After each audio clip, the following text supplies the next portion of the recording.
kick us off, I'd like to welcome our councilwoman for District 1, Jessica Green. Good morning, everyone, and welcome to beautiful District 1. It is always an amazing opportunity to be here at the Family Scholar House, particularly right here on Kathy Dykstra Way, because we know when we're here, something amazing and exciting and something transformative is going to happen. And so I want to be the first person to, first of all, to formally thank HUD for your generosity and opening up the EnVision Center right here at Family Scholar House. And I'd like to welcome all of you all here today. And so great things await. Great things are continuing to happen here in District 1 and particularly at Family Scholar House. And we are excited about even greater things to come. So welcome, welcome, welcome.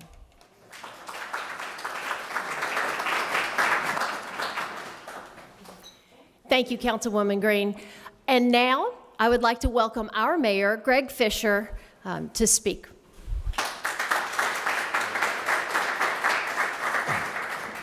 Thank you, Kathy. Good morning, everybody. Good morning. Welcome to the Scholar House, the national best practice for results. I'm an unabashed, huge fan of the Family Scholar House and have been and forever will be, because it is just amazing, the transformation that takes place from the residents of the Scholar House. So if it sounds like I'm gushing about the Scholar House during my brief remarks, it is because I am.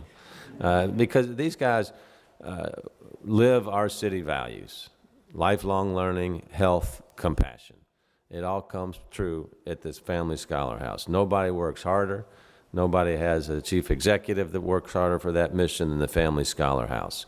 We see that here, not just at Riverport, but remember, we've got 5 other Family Scholar House locations throughout our city, and they're all getting the job done each and every day.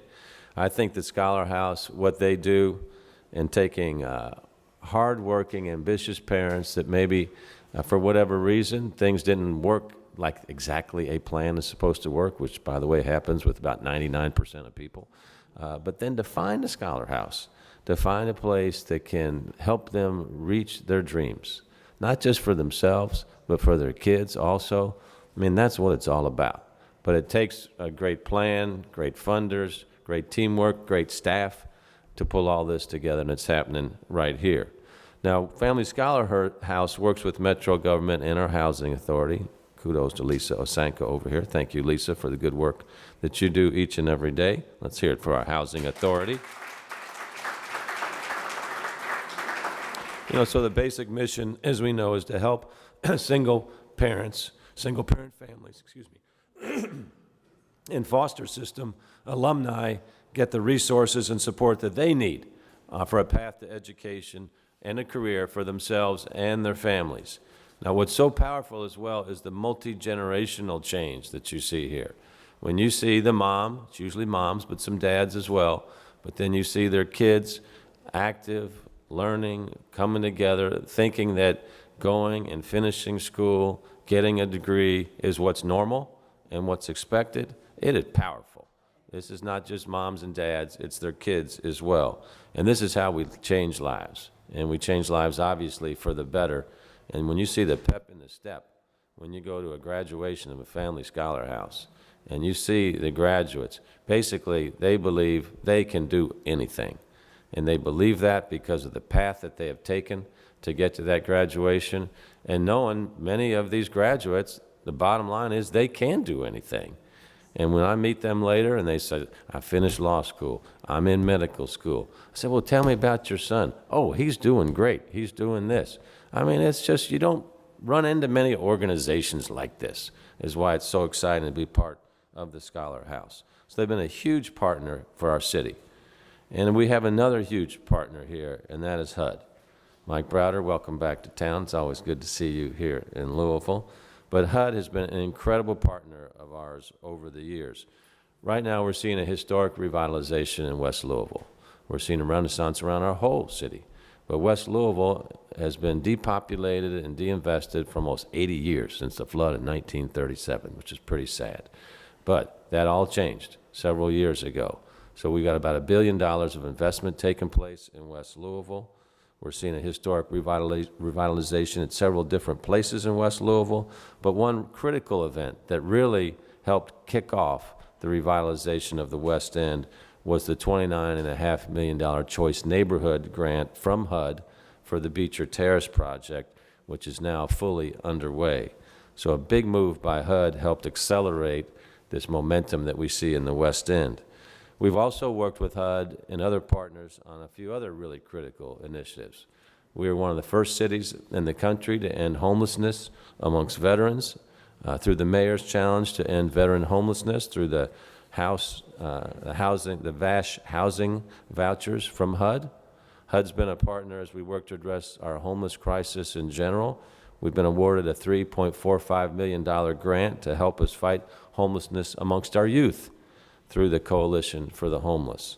So HUD is a big part of our city and a big part of the momentum of our city as well, and they're often stepping up where other people are not.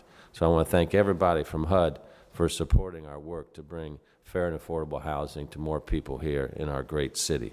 And in closing, too, I want to thank the Family Scholar House for their incredible work. Now, to share a special announcement about these two city partners, I'd like to welcome to the podium HUD's Region 4 Administrator. Please welcome Denise Cleveland Leggett.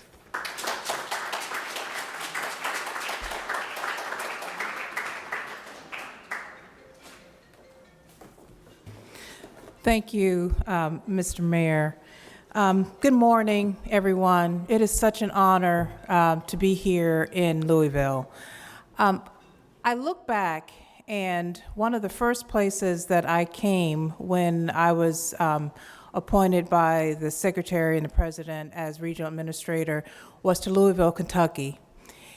And Kathy and I were just talking and reminiscing about when I first came to Scholar House.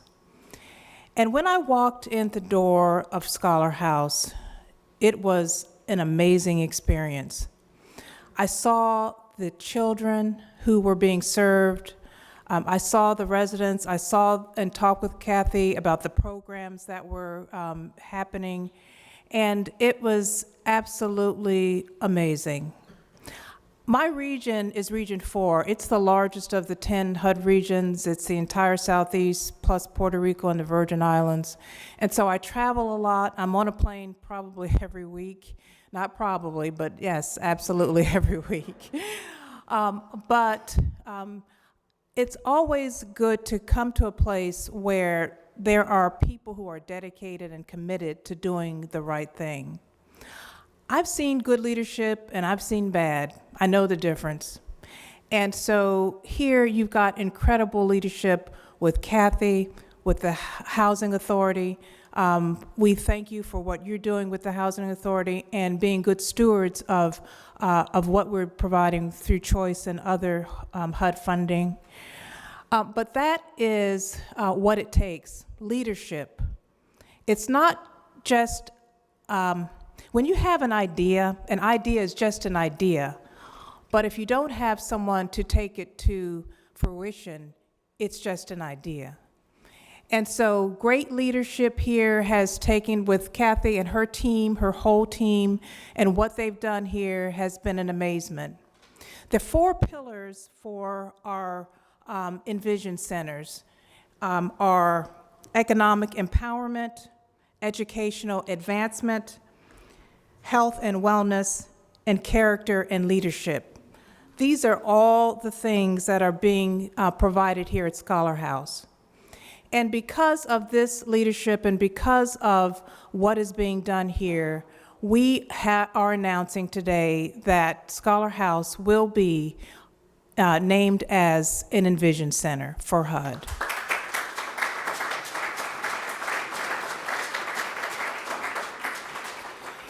And for many of you who may remember, the EnVision Centers were proposed by Secretary Carson, so I bring you greetings on his behalf. And to provide that catalyst for people who have been in certain circumstances, adverse circumstances. And as the mayor had said, you don't know, and I don't really want to know how people got there. What I need to know is how we can help them get out of there. That is our goal. But for the grace of God, there go any of us into a circumstance, any bad circumstance that could come into our lives could put us in a situation where we need help. And so without judgment, without criticism, we need to be there to help these individuals get to the next level. One of the things I remember when I first came was meeting a young lady who had a young son. And we went to her apartment and walked her apartment. She had such pride. And she was finishing school, and she told us the most important thing is, I'm about to buy a house now. That kind of ability to transition from where she was to where she wants to go was amazing. And what's even more important is the son that she raised is now looking at a different life. His trajectory in life is different. And so the secretary always says, we've got to do more than just give people a house. And having a house is nice, but one of the things that I always say is that you can give someone a house, but there are things that are worse than not having a house. But for those people who don't have it, it's like, well, what can that be? In my estimation, what's worse than not having a house is not having hope. When you look in the eyes of people who don't have hope, there is nothing there. When they don't have hope for a better future, when they don't have hope for their lives, hope for their children. And so this Scholar House provides hope for people who may not have hope. And so I appreciate that, Kathy. I have statistics of the number of people that you all have helped, and I won't go through all of them, but it's into the hundreds of people that have been helped here. And the children are the most important. The parents, it's wonderful to help the parents, but when you see what happens with the children and the look in their eyes, when I came and saw the little children in the rooms who were being served, there was hope, happiness, and looking forward towards the future. What can they be? They can look to see, I can be whatever I want to be. Whatever I dream, I can be that. And so that's what the Scholar House brings. I want to leave you with one of my favorite quotes, and that is by Emily Dickinson. She says, "I dwell in possibility." And I like that quote because it's not, I think about possibility, I dream about possibility, I dwell in it. And when you dwell in possibility, you linger there until you find an answer of where you want to be. So I thank Kathy, I thank the Housing Authority, I thank you, Mr. Mayor, for dwelling in possibility and making the dreams of these individuals come true. And that is why you are in EnVision Center today. Thank you.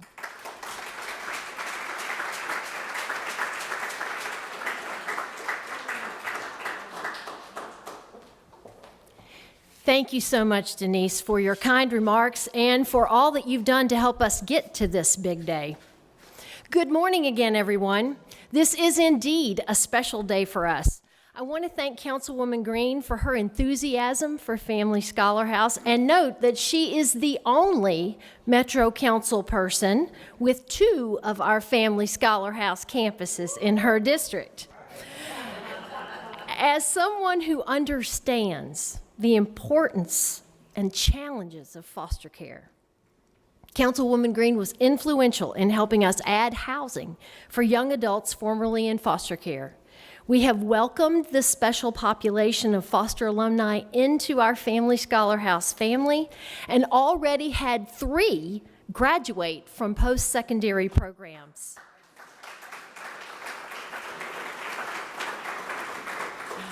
For us, this makes really good sense because it is a pre-parent program, a way to help young adults become self-sufficient before they have children depending upon them.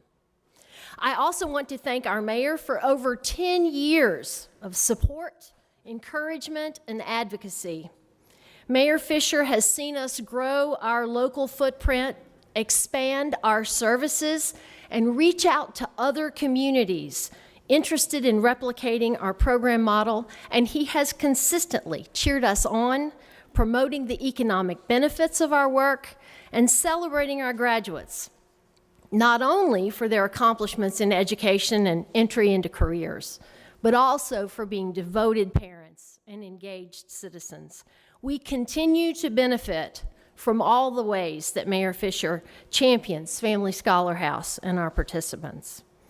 I first met Region 4 Administrator Denise Leggett on October 26, 2017, almost exactly 2 years ago. That's when she came for the tour that she was talking about. I remember it as her asking really good questions, being very engaged with the participants that she met, and I remember the positive feedback on our program model. Since that time, she's become a tremendous advocate for us. Because of her regular and persistent advocacy, Secretary Carson mentioned that, Secretary Carson learned about us and came to visit in January of 2018. Similarly, our new Kentucky Field Office Director, Peter Jackson, visited us for a tour and conversation within weeks of his arrival in Louisville.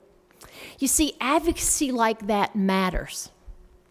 I hope you all leave here today with a deeper understanding of the impact of our work and a determination to be an advocate for us and our families also.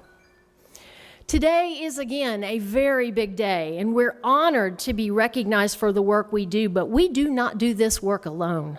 We do it in partnership with HUD, with Louisville Metro Housing Authority, with Kentucky Housing Corporation, and with Louisville Metro government. Being designated as an EnVision Center is validation that our program model addresses the 4 pillars of economic empowerment, educational advancement, health and wellness, and character and leadership. We're blessed to have a terrific board of directors and trustees and wonderfully talented professional staff who are creative in problem solving and effective in helping our participants achieve their educational, career, and personal and family goals as well. We have benefited from the generosity and strategic philanthropy of some wonderful folks, the Humana Foundation, and Frank and Paula Hawshaw, for whom this campus is named. Frank is traveling today and could not be with us, but Paula is here. Frank understands why it matters that we're serving Foster alumni, and he and Paula are very committed to the work that we're doing. PNC Real Estate has been critical for our work. Marion Group, LDG Development, Trilogy Health Services is a workforce partner that has been instrumental in our apprenticeship programs. Fifth Third Bank has supported that, as has Brown-Forman, and Kozer Charities supports the work that we do with our children. We're grateful to all who are supporting our 2-generation approach to ending poverty, and especially grateful to the participants who trust us to help them realize their goals, who understand that the work we do with Louisville Metro Housing Authority and HUD provides them the household stability that makes the hope, the fertilizer for the seeds that they're planting for their future. Our participants get to realize their goals in this safe space while raising their children in a healthy environment that's focused on education. And all along the way, we welcome them into this family. And that does not end when they graduate. Here to share her story today is Nia Gilmore, mother of Anaya, who's 13 now? 12. She'll be 13 eventually. Nia is a graduate of Family Scholar House. She is a 2013 graduate of the University of Louisville. And next August, Nia will receive her doctorate of nursing practice.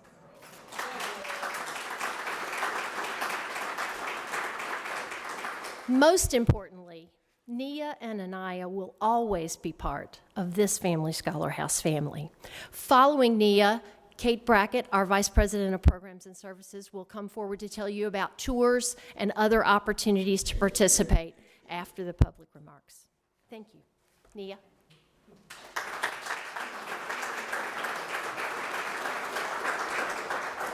Good morning, everyone. Good morning. My name is Nia Gilmore, and I am a proud graduate of Family Scholar House, as well as the University of Louisville. My story first started being a graduate from Butler High School. But as Mayor Fischer pointed out earlier, my plans did not stay the same and had to change. When I became pregnant and had my daughter, I knew where I wanted to go, but just didn't know how to get there. Family Scholar House provided that opportunity to have hope, to have a home, to be somewhere safe, and to have that family. At 18, I was one of the first of 16 families that moved into Louisville Scholar House. Being very young, there are a lot of things that I didn't know, but Family Scholar House was there every step of the way. Through certain sessions, we had cooking sessions, and we had different meetings about credit, and we had different meetings about how to fill out the FAFSA. And those were my puzzle pieces that I needed. How to be a mother, how to help raise a child, how to get to those difficult times. And there wasn't one time that I couldn't call Miss Kathy or Kate or anybody else when I needed that help. Gotta take a deep breath. It's kind of hard to talk about. So when I did graduate in 2013, I transitioned out of Family Scholar House, and we purchased our first home. And when I called and talked to Miss Kathy and anybody at Family Scholar House about it, it was, what can we do to help? What do you need? So it's not a program that stops once you graduate. This is a family, like Miss Kathy said, that does not stop. You're always a part of this family. I'm currently in school again, as Miss Kathy said, working on my DNP, and I'll graduate in August of 2020. And this building means a lot to us. My daughter Anaya, we are actually here a lot. We spend a lot of time here throughout the summer with her volunteering. We do a lot of cafe nights and serving food to our Family Scholar House participants, and also the elderly and other people of the community that come and participate. And it's really full circle, being able to see her volunteer and provide services to somebody, because at one point that was us, and we needed help. And just like I tell all of my patients whenever I go to work every day, at some point in everyone's lives, we all need help. And we all need hope. And this is where I got my hope. I want to thank Family Scholar House and Miss Kathy. I'm getting kind of emotional, I'm sorry. But it just actually having that hope and that help that you need, it speaks volumes. And I know that if this meant that much to me, that there are so many people, so many more people, that Family Scholar House is here to help. Thank you.